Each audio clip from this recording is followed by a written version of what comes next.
Oh man, it sure has been a long time since I've uploaded a Minecraft video. How long has it actually been?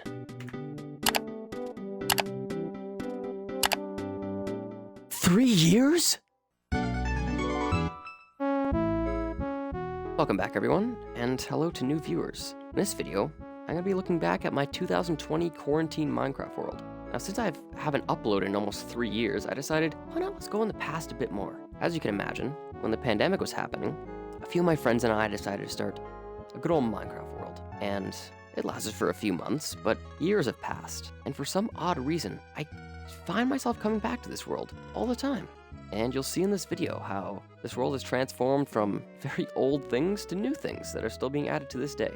So, let's begin with spawn. That's where we are right now. So, this is where you'd spawn in the world. This is where it all began, right here. If we move over this way, we can find our first establishment in this world. And let me tell you, this has not stood the test of time. I think this is the only building with a furnished interior. The rest are bland, and even the block palette is. Although it is outdated, it still has a place in my heart. I think my favorite thing about this little place is this little dam over here. I don't know what it is, but it's just so special. It got like a little area to swim through. It goes right to the ocean. So I find that pretty neat. Anyways, moving on. Down this road, we find one of the bigger places in this world, the harbor. As you can see, this is a kind of medieval-inspired ship harbor. And there's even a ship, oh, actually 2 ships, to go along with it. You got a bunch of little merchant stands with no one to really sell anything, and nothing to sell, but it's a start, right? All these buildings, yeah, nothing in them. Barely even the backside are finished. And then over here, there's this nice little open area with a fountain and this cool archway. Down this road, we find our first area that has been updated over the years. And this is a place I find pretty neat. And this is the Cherry Blossom Grove. And also, the little underground underpass that makes its way all the way over to the honey farm. Here are all the bees coming out to say hi. Now, there's lots of little flowers here and there. Roses, peonies, lilacs, sunflowers, you name it, even some crops too. And, since we're here, go over this place. This is a Hobbiton-inspired little village. Here's a map room. You can see the whole entire world here, almost all of it. Not the entire thing, but almost like a library-esque area. Pretty neat. And heading over this way, make our way up. A few more buildings. In here is a little smithing area. Maybe where you repair your armor or get some tools. And here, someone's little abode. Fireplace, little fish tank. And nice little chair and some furnishing. Last little building of this village is a little storage area. So this is probably where they keep all of their things they don't really know what to do with. My favorite part of this little village, if you call it a village, is the beautiful windmill. And this place is home to a little farmer who also collects cobblestone and hay bales and a diamond enchanted hoe. You climb up this ladder and get a good view of the whole place.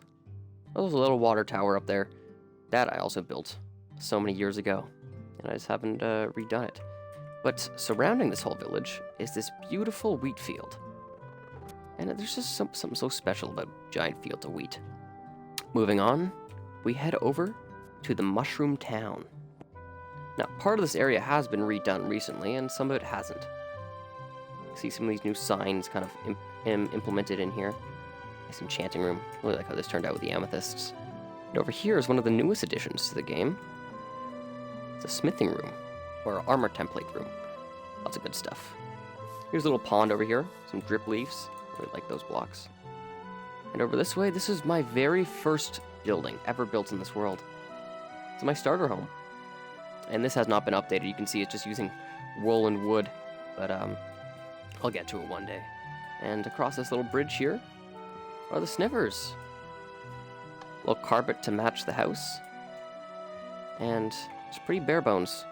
Mostly everything has been moved somewhere else, which we'll see further in the video. But one last little thing over this way is the nether portal. It seems to have been ripped straight out of the nether and slowly contaminated its way across the overworld. Now, let's head over to the rest of the mushroom village, or the mushroom town. In this part, I was slowly starting to transform, but it is a lot of work to redo these mushroom houses. Lots of building blocks to do. Now, entering the real mushroom town here, the bulk of the area, you may say, the trading area. And see some horse stables, as well as a bunch of different houses and a little greenhouse over there, as well as a statue. Way back when, I used to have tons of villagers in these houses, and they always have the bestest trades. That's where I got all my good enchants for my armor. But I guess over the years, they just decided to find a new place to go to, and they've all left. So, you can see a lot of them at feather falling, sharpness, mending. Very good enchants, all lost to time now. You can see all my shulker boxes here, because this is where I was last working, especially on this nice little greenhouse here. Some melons and some sugarcane. Moving on, we head over to the barn. And this is still kind of part of the little hobbit village.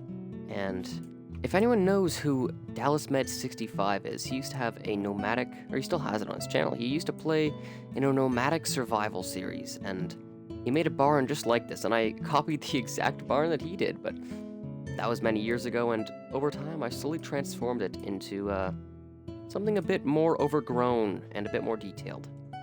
Here's where all the sheep are that I used for parts of the moss, and here's the real sheep wool harvester, I guess. And yeah, this is a nice little place. I like how this turned out. But this little cabin off in the woods here was the home of 2 of the previous players on this world. Unfortunately, it's just me on this server anymore, but it still feels like home. Anyways, in this deep underground pit, you can see the last remaining villager in this world. I don't believe he has a name, but he's here, and he is in captivity. Lots of farms down here. People who used to reside here were big redstone people, and I've never got into that, so I recently redid these little ruins here. I don't know, thought they were pretty interesting.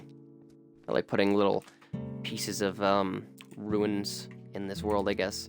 But this actually used to just be cobblestone, all scattered across the place. I don't know exactly why it was here, and we just placed a bunch of cobblestone around and I transformed it into this kind of old ruined bridge, I guess.